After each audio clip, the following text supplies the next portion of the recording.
That's not fair. Emma tenía que struggle for justice. No es justo. La lucha de Emma tenía que por la justicia. Written by Carmen Tafoya and Cheryl Tinayaca. Illustrated by Terry Gibanez. This is a bilingual book, so first you will hear me read it, then you will hear my friend read it in Spanish. Right now, I'm going to read you the inside covers. This is an overview of what the book is about, and it will give us some background information. In the 1920s and 1930s, the pecan shellers of San Antonio, Texas, were some of the lowest paid workers in the nation. They were all Mexican Americans. Many of them came from families that had lived in Texas for several generations. Some were newly arrived from Mexico, poor workers who fled here for safety during the long revolution in their home country. Pecan shellers worked 12 hours a day, 7 days a week, for as little as 6 cents a pound. In addition, they had to work in dusty, closed rooms. This made many of them ill. And then, in 1938, their wages were cut in half. They needed someone to be a voice for them, someone both brave and caring. They needed a hero. A young woman, barely 21, answered their call. Her name was Emma. But Emma Teniaca was not born a hero of the poor. That's Not Fair, No es Justo tells how the seeds of Emma's awareness and activism were sown when she was very young. This story of courage and compassion shows how each of us, no matter how young, can help to make the world more fair for everyone.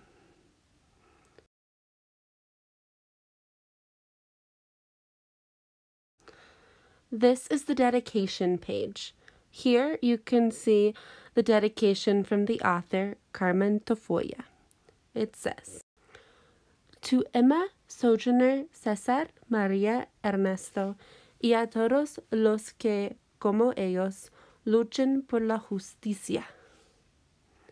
And underneath, this is the dedication from the illustrator, Cheryl Tinayaca. To Gregory, Douglas, and Charles, who in the blink of an eye have become fine, just young men. So those are probably her children. All right, now let's begin the story. 1925. The little girl with the shining black eyes walked eagerly to school. She passed a small shack that had no door. Inside, a baby was crying. As his mother tried to warm him with her thin arms and her thin shawl, the little girl knew they were cold, and her black eyes flashed. She passed a boy, maybe 4 years old. In his hands were a few small pecans. He was shelling and sharing with 2 younger brothers. They ate eagerly as if that was all they would have today. The little girl knew they were hungry, and again her eyes flashed. La muchachita de brillantes ojos negros caminaba entusiasmada hacia la escuela. Pasó una casucha sin puerta. Adentro, un bebé lloraba mientras su madre trataba de protegerlo del frío con sus brazos delgados y su rebozo muy gastado. La niña sabía que tenían frío y sus ojos negros relampaguearon. Ella pasó junto a un niño de quizá 4 años que en sus manos tenían unas nueces pequeñas que estaba pelando y compartiendo con sus hermanitos. Comían ansiosamente, como si fuera todo lo que tuvieran para ese día. La niña sabía que tenía hambre, suspiró profundamente y otra vez destellaron sus ojos.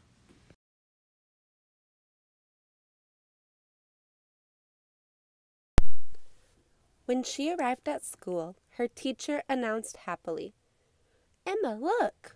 We have a new book to read today. Emma loved to read. She has read every book in the classroom.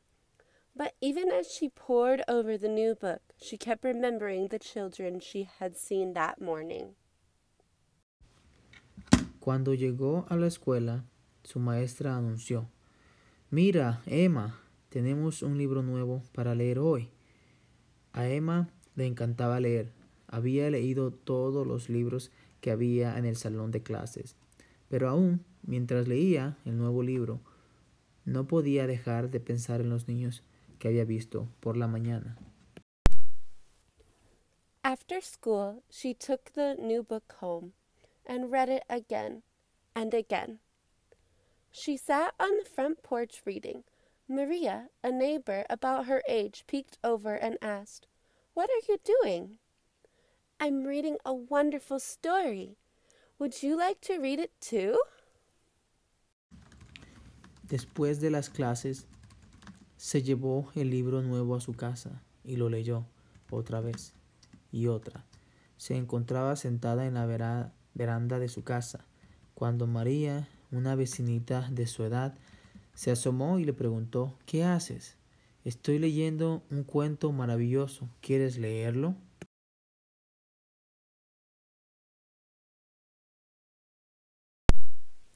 "Oh, I can't," said Maria. "I don't know how to read.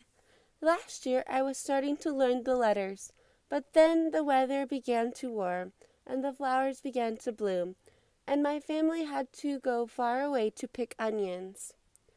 We picked onions, then strawberries. We picked cabbage, then cotton. We picked beets, then corn.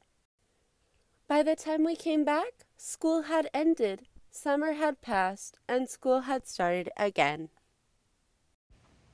Oh, no puedo, dijo María. No sé leer. El año pasado estaba empezando a aprender las letras, pero llegó el tiempo de calor y las plantas comenzaron a florecer y mi familia tuvo que irse lejos a piscar cebollas. Piscamos cebollas y después fresas. Piscamos repollo y después algodón. Piscamos betabel y después elote. Cuando regresamos, las clases ya habían terminado temprano. Ya se había pasado y la escuela había comenzado otra vez. When I went back to school, I was lost. Everyone already knew how to read, and I didn't. I had missed it. Emma's black eyes flashed like lightning in a black sky. "That's not fair." Maria sighed.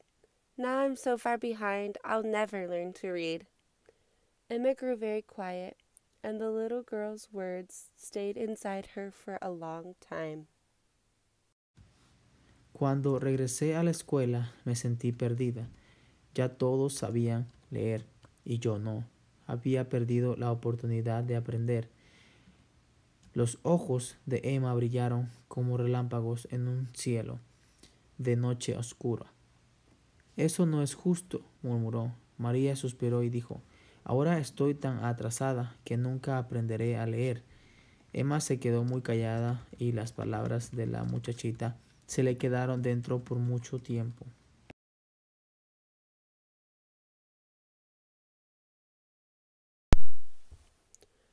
On Sunday afternoon, Emma went with Grandpa to the park. The air was crisp and cool. The sun was shining. Wonderful smells of roasted corn and freshly made tamales filled the plaza. People laughed and music played. Grandpa's large, warm hand was holding hers, and Emma felt happy. El domingo por la tarde, Emma fue con su abuelito al parque. El aire estaba fresco y el sol esplendoroso. La plaza estaba llena de deliciosos aromas de elotes tostados y tamales recién hechos. La gente reía y se oía música. La mano grande y calientita de su abuelito tomaba la suya y Emma se sentía feliz.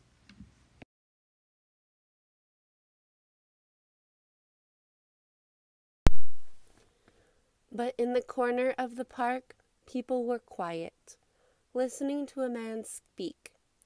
By his side, his wife held a baby, and by her side were 6 children, lined up like stair steps. Emma looked at their clothing, thin and torn, and at their beautiful brown skin, deepened in color by the sun. "How will I feed my family?" the father asked. "We worked all summer picking crops, but when it came time to get our pay, the farmers chased us away with a gun.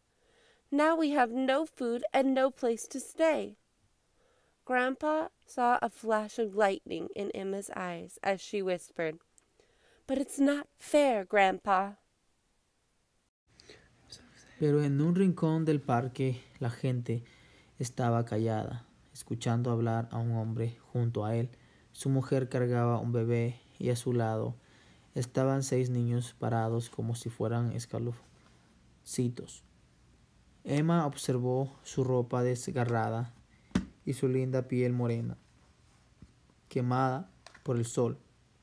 ¿Cómo le daré de comer a mi familia?, preguntó el papá.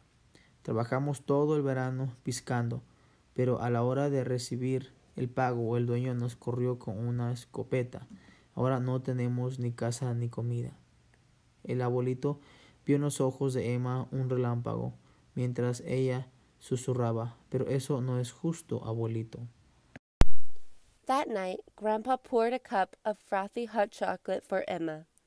Then Grandpa held her in his arms. Emma told him about the cold baby, about the hungry little boys, and why Maria couldn't read. Her words tumbled out as if they had been shut inside her. "It's not fair," she sobbed. Grandpa listened, and her words touched the depths of his heart. Esa noche su abuelito batió una taza de chocolate espumoso y calientito para Emma y la acurrucó en sus brazos. Emma le contó del bebé que tenía frío, de los niñitos que tenían hambre y de María que nunca aprendió a leer. Sus palabras brotaron como si hubieran estado encerradas en ella. "No es justo", sollozó Emma, y sus palabras llegaron al fondo del corazón de su abuelito.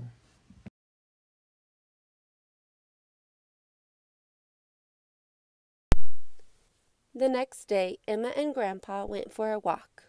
They both passed large, handsome houses and tiny shacks. From both, people smiled and waved at them. Al siguiente día, Emma y su abuelito salieron a caminar. Pasaron por donde había casas grandes y elegantes y casuchas muy chiquitas. Todos les saludaban y sonreían. They walked on and saw people hard at work. Some were going into dark, dreary factories to shell pecans. Some entered elegant buildings. Vieron personas trabajando con toda su fuerza. Algunas entraban a oscuras maquiladoras a pelar nueces, otras a edificios elegantes. They saw an old man so old he could hardly walk, but he cradled a guitar in his arms and sang. The words sounded so beautiful that his rich voice almost didn't need the melody. Sol que eres tan parejo para repartir tu luz. Habías enseñarle al amo para que él sea igual que tú. Emma smiled as she repeated the words to herself. "Sun," the song said, "you are so even, so fair, as you share your light so equally with everyone. You should teach my boss to be as fair as you." Vieron a un hombre tan anciano que ya no podía caminar, pero llevaba en sus brazos una guitarra y cantaba. Las palabras eran tan bellas que su voz vieja ni necesitaba de la melodía. Solo que eres tan parejo para repartir tu luz. Habrías de enseñarle al amo para que él sea igual que tú. Una sonrisa pasó por los labios de Emma mientras repetía las palabras para sí misma.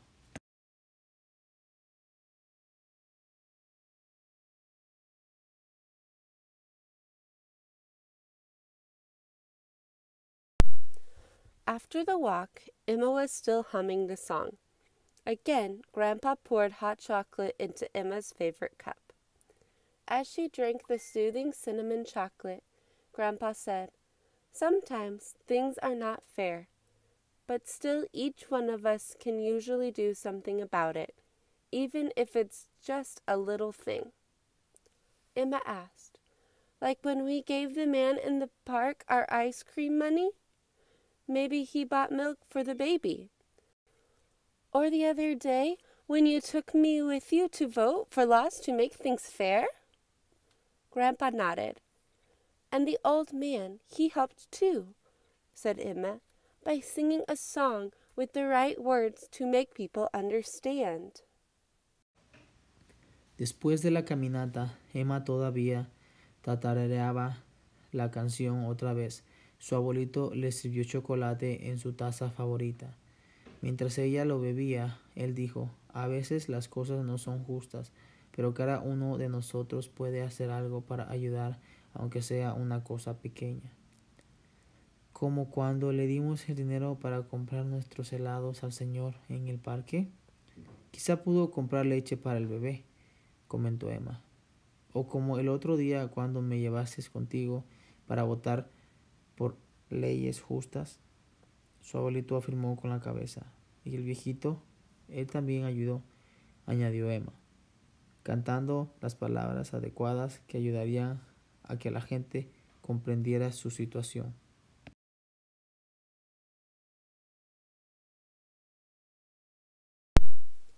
The next day, on the way back from school, Emma saw the three young brothers.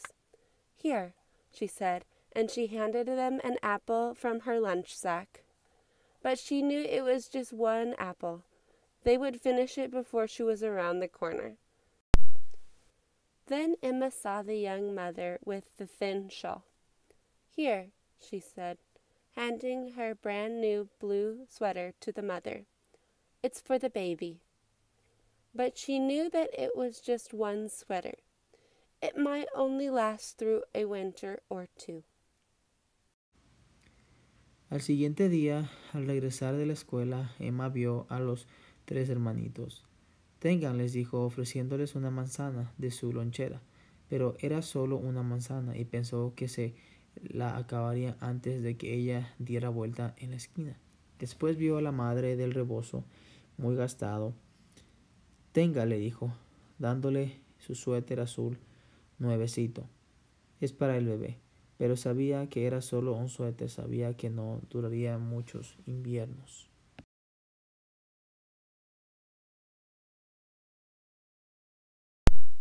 When she got home, though, she began to teach Maria letters, words, and how to read. And this, Emma knew, would last her forever. Cuando llegó a su casa, comenzó a enseñarle a María letras, palabras y cómo leer. Y Emma supo que esto le duraría para siempre. Years passed, and Emma grew into a smart, kind teenager. All around her there was hunger, misery, and poverty. And the poorest of all the workers were the pecan shellers. Many were only paid 4 cents for their best hour of work. Most of them were Mexican American. Most were women. Some were children. Emma began to speak to others about things that were not fair.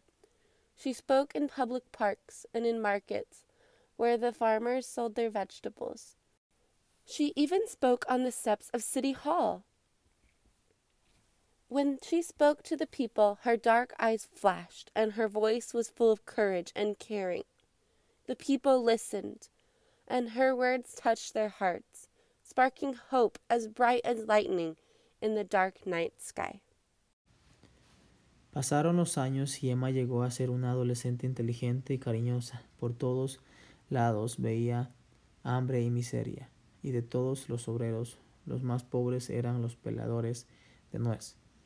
Muchos solo ganaban 4 centavos la hora, aunque trabajaban con muchísima rapidez. La mayoría de ellos eran mexicoamericanos. Casi todos eran mujeres y algunos niños. Emma comenzó a hablar en público de de las cosas que no eran justas. Habló en los parques y en el mercado, donde los campesinos vendían sus vegetales. Habló hasta en los escalones del gobierno municipal.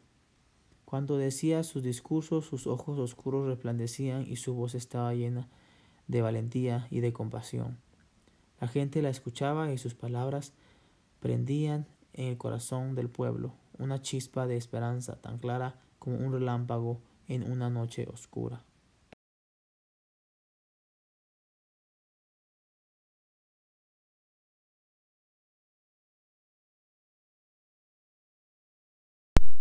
(1938). But many of their bosses would not listen. They wanted to pay the workers as little as they could. When Emma was 21, the bosses decided to drop the pecan shellers' pay even lower.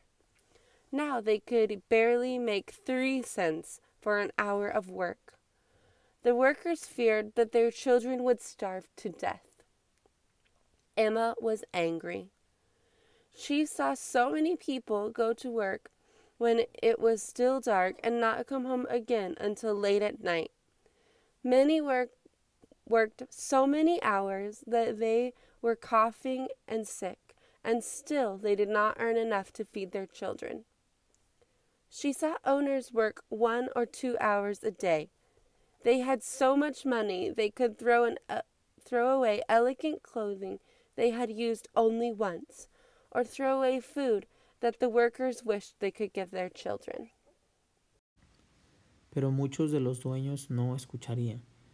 Querían pagar a los trabajadores lo menos posible. Cuando Emma tenía 21 años, los dueños decidieron bajar el pago aún más. Ahora los peladores de nuez no podían ganar ni 3 centavos la hora. Los trabajadores temían que sus hijos morirían de hambre. Emma estaba enojada. Ella veía a innumerables personas que iban a trabajar antes de que saliera el sol y regresaban a sus casas hasta muy noche. Muchos trabajaban tantas horas que estaban enfermos y tosiendo y todavía no ganaban bastante para dar de comer a sus hijos. Observaba a los dueños que trabajaban 1 o 2 horas al día.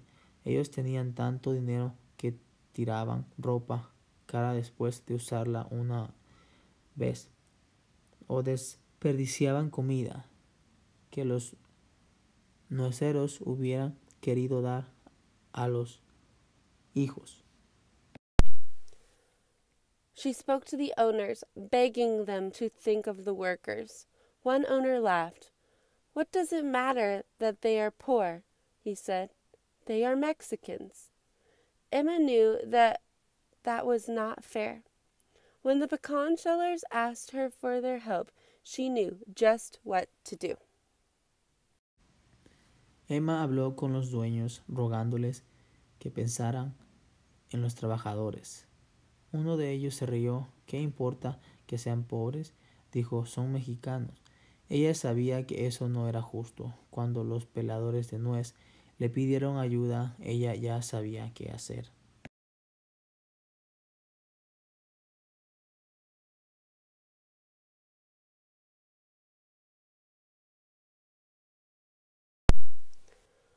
"You must all stop working until the owners listen to you," said Emma.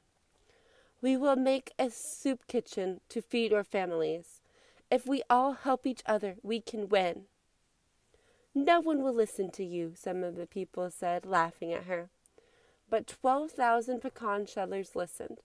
The factories were almost empty. For nearly 2 months, the businesses made no money. Many of the owners hated Emma for this. She was threatened and jailed repeatedly, but Emma would not stop fighting for justice. Finally, the owners were forced to raise the workers' pay. Hay que parar de trabajar hasta que los patrones escuchen sus quejas, dijo Emma. Haremos una cocina común para dar comida a las familias de los nueceros y nos ayudamos todos, podremos ganar. Nadie te escuchará, dijeron algunos, riéndose de ella, pero 12,000 peladores de nuez la escucharon. Las maquiladoras estaban casi vacías. Por casi 2 meses, las empresas de nuez no ganaron dinero. Muchos de los dueños odiaban a Emma por esto. La amenazaron y encarcelaron rápidamente, pero Emma no dejaba de luchar por la justicia. Al fin, los dueños de las empresas tuvieron que aumentar el pago a sus trabajadores. It was only one victory, but the story of the pecan shellers appeared in newspapers all across the country. Those who had been powerless had won against unfairness. People everywhere celebrated. The poor loved Emma for what she had done. She had given them a voice and given them hope. Tomorrow would be brighter for everyone, and that, at last, was fair. Fue solo una victoria, pero el caso de los nueceros apareció en periódicos por toda la nación. Gente sin poder alguno había ganado contra la injusticia. Por todos lados celebraron. Los pobres querían mucho a Emma por lo que había hecho. Ella les había dado voz y esperanza. Mañana sería mejor para todos y eso, el fin era justo. Photographs. Emma with the striking pecan shellers, top left. Emma organizing a protest, middle. Emma leading a rally in front of City Hall, at right. Emma at the age of 15, shortly before her first protest march, below left. Emma Taniaka. Emma Taniaka was born on December 21st, 1916 in San Antonio, Texas. The second of 11 children, Emma went to live with her grandparents at an early age. Her grandfather often took her to the Plaza del Zacate, also known as Milam Park, where many political figures of the early 20th century and exiles from the Mexican Revolution gave speeches about the plight of poor workers. At age 16, Emma became involved with the labor movement when she joined a picket line and was arrested during a strike against the Finnick Cigar Company. By the age of 20, Emma had become General Secretary for 10 chapters of Workers' Alliance of America. Emma was concerned about the extreme poverty and injustice suffered by Mexican-American workers. In 1938, wages for South Texas pecan shellers, nuceros, were cut drastically. Cases of tuberculosis almost doubled among the workers, mostly caused by breathing pecan dust in crowded, closed rooms.